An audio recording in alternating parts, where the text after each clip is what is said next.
with the mission to keep as many men on as many guns for as long as possible. We called him Doc. Welcome to Combat Vet Vision. And now your host, Aaron Chief Siebert. Hey, how's everybody doing tonight or today? Hey, thanks a lot for listening to the show. Hey, this is Combat Vet Vision. This is where I usually get to give my opinions about my life, my quality of life, my situation in life, how we as combat vets are dealing with things. And when I say we, it's basically talking about me for right now. But a lot of times I have my other combat vets on here. We have our sponsors, supporters, volunteers, and other nonprofits that are doing some incredible stuff, and other veterans that are doing incredible stuff. And today I have Landon Wilkerson on deck. He actually has an incredible story, a situation he's putting together, and a nonprofit that he's putting together to help out veterans, combat veterans that really are in need of his services. So, hey, Landon, thanks a lot for being on. Appreciate you. It's Hey, good Chief. to have you. Yes, sir. Yeah, and Landon, he served in the Navy, did some incredible stuff, and then got out and wanted to pursue some other really incredible stuff. Still serving our nation in the fire department, and then wanting to be a police officer, but injuries prevented that. We'll get into that.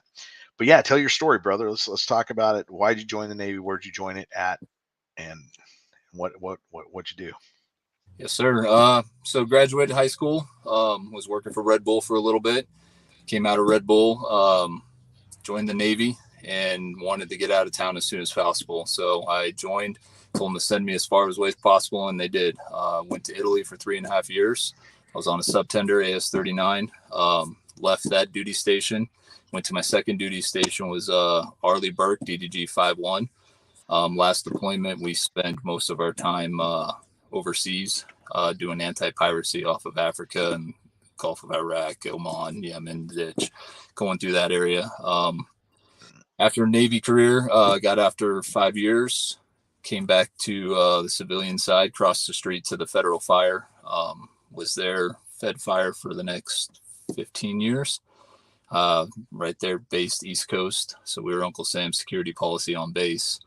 Was RTF there for a little bit, and then after the last active shooter event, active threat, it was time to come home.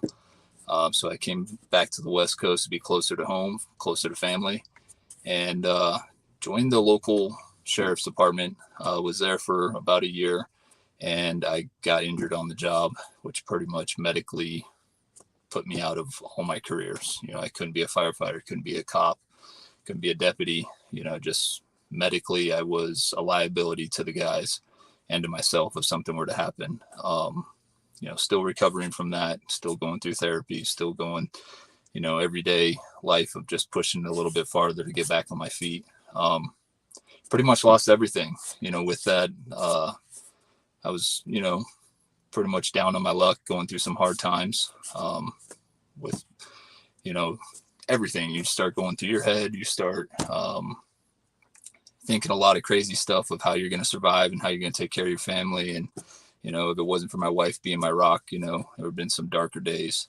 So it kind of came through of, hey, we need to figure something out. Started my company up, elevated window service, just window cleaning, solar panel cleaning, pressure washing, something a little bit easier on the body. You're not killing yourself every day.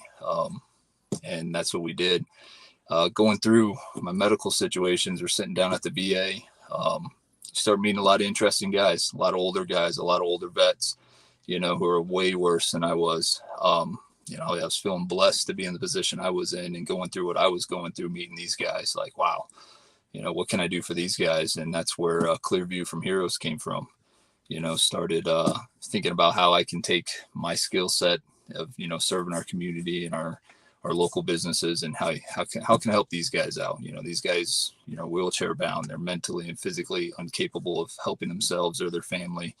And it really eats up on a guy, when you can't do anything for your family, it really eats you up.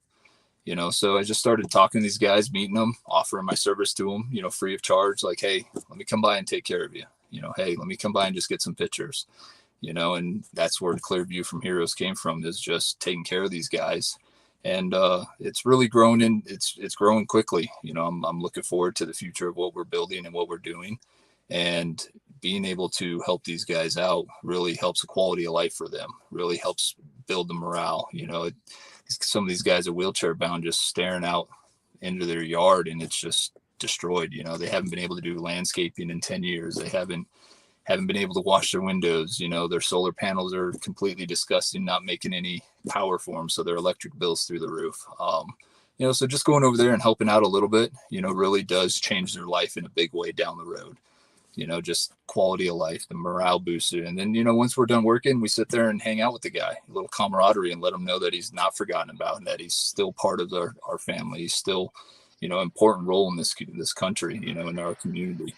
And it really, I've seen changes, and that's a good thing. These guys I met were pissed off at the world. They're now smiling and waiting for us to come back and take care of their houses, and so I set it up 4 times a year, every season. Let's come by and hang out with these guys and take care of them. We have a couple other local small businesses who are veteran owned as well that are going to be working with us and supporting us on this.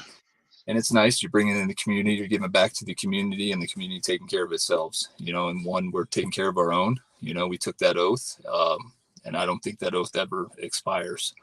We take care of our own, and everybody goes home, and when we're home, we just take care of each other and do the best we can to be a good person. And, it just makes a difference out here in these guys' lives.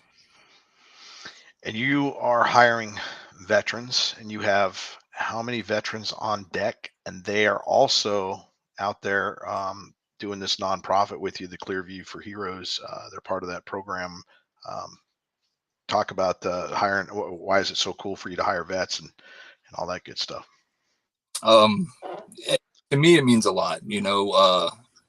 I understand the feeling of being left behind. I understand the feeling of having nothing, and I understand just those dark days, and everybody's situation is different. Everybody has their own darkness, but to be able to help these guys and give them something to be motivated about and give back to their own, really means a lot to some of these guys. Some of these guys, just need a little bump, hey, let's do this, and they're motivated and they're hard workers. I got 3 guys who are as needed part-time guys, just because what they have going on in life, they need to focus and get their head straight.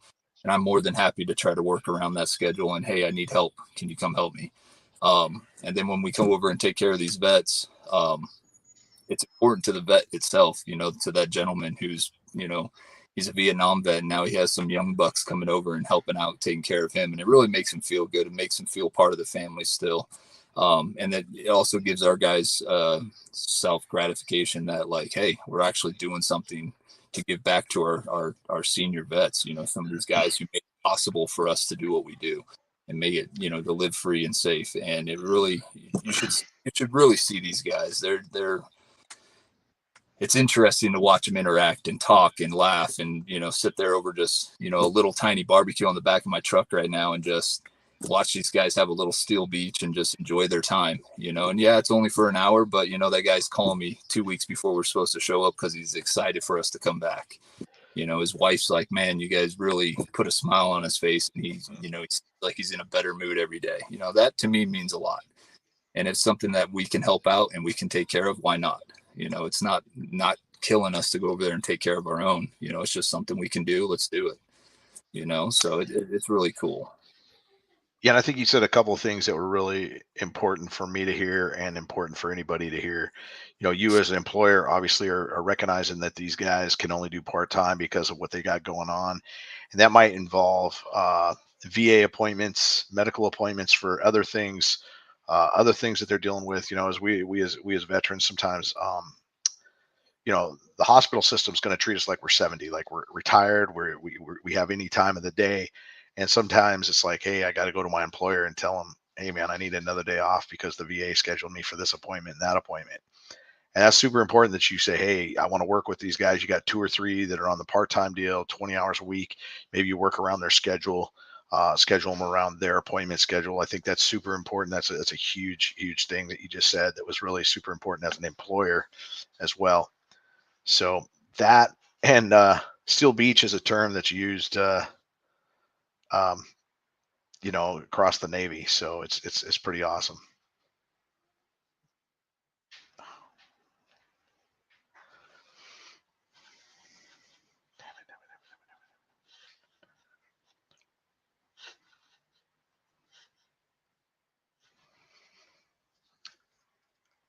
I'm not sure if I'm still here or I just froze up.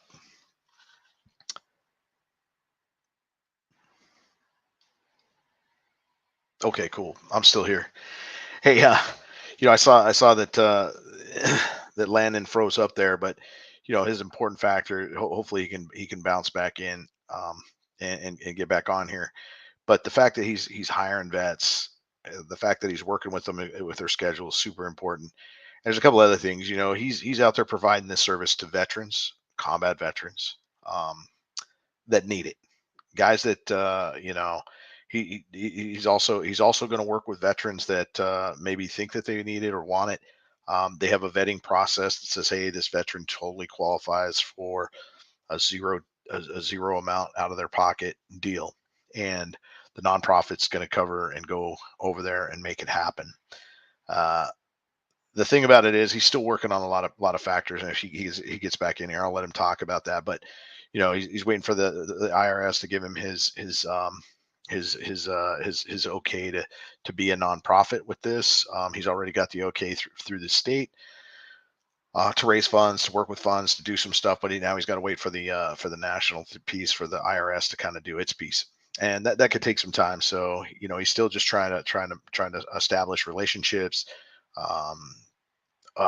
support, non whether it be hey, we lost you. Yeah, I lost you, Landon. It disappeared. I'm sorry. Hey, your communications like really. Okay, there you go. You sound, yeah. It was all sounding all kinds of loud for a second there. Hey, I lost you for a minute, but what I was talking about, and I just told everybody, I said, hey, it's really cool you as an employer that you're working around these guys' schedules because of their appointments, because of this, and that. So I think that's a huge factor. And I mentioned that you mentioned Steel Beach, and that's a Navy term. Every time we get out on the ship and we have some time where the ship says, hey, we're going to have a Steel Beach today, and they're not going to do flight ops, so they're not going to do something. We go out there and we kind of have this cool barbecue, and it brings morale up. And so you have a Steel Beach on the back of your pickup with the staff, with the veteran that might be there. Talk about not only veterans, but talk about the other entities that are involved in that. And then I kind of talked a little bit about how you're still waiting for the IRS piece to come. You're still establishing and trying to find partnerships and relationships to build some of that. So yeah, first talk about whichever part you want to talk about first. So we're definitely still in the building stages of getting everything lined up, getting paperwork straight. Having a nonprofit is definitely a challenge, but it's worth it in the end to be able to do what we want to do to take care of our mission that we've set. It really is mentally draining at times, trying to figure things out, because a lot of this times, it comes down to money, and you got to be able to provide that, and trying to start it up from scratch and having nothing, makes that thing challenging. So we've been working around the challenges, making phone calls, doing everything we can to build this up, with the challenges that we're met with right now. And it's nothing that we can't handle. We're going to get it done. We're going to be, get a full green light. We're almost there. We're just waiting on, for as far as I know, IRS to come through and say, hey, you guys are solid. Everything else is going good. And as soon as we get the full green light from them, we'll be rocking and rolling. So it's going to be good. It's a long process. They told us that from the beginning, especially with the administrations and the way things are going in politics. It really makes it challenging for us little guys to make a difference, when you got to jump through all the hoops in the world. But yeah, we'll get there.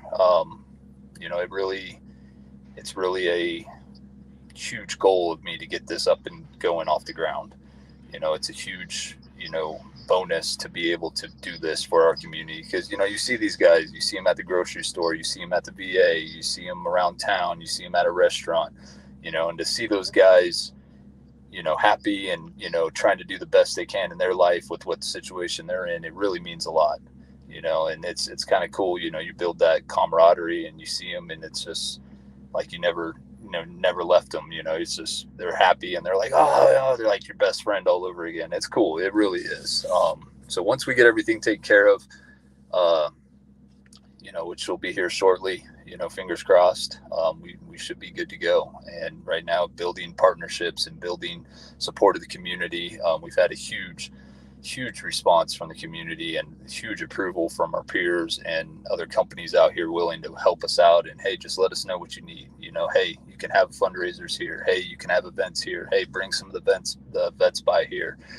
That makes everything that much easier when you have the whole community involved and others willing to help out as well. So it really does, make a difference in everybody's lives, because then everybody's involved and it's a whole community event, and it's just cool. It really does help out. So it would really, in the end, we want to have 15 vets our first year. That's 60 visits a year. 60 times we're going to be taking care of these guys. So if I can hit 15 vets first year, that'll be a huge mile marker for us to hit. Right now we take care of 4 times a year. So it'll be pretty good. And I appreciate you guys listening. It's pretty awesome to be on here with you guys. Looking forward to meeting you guys here shortly, and we'll see where we can go from here.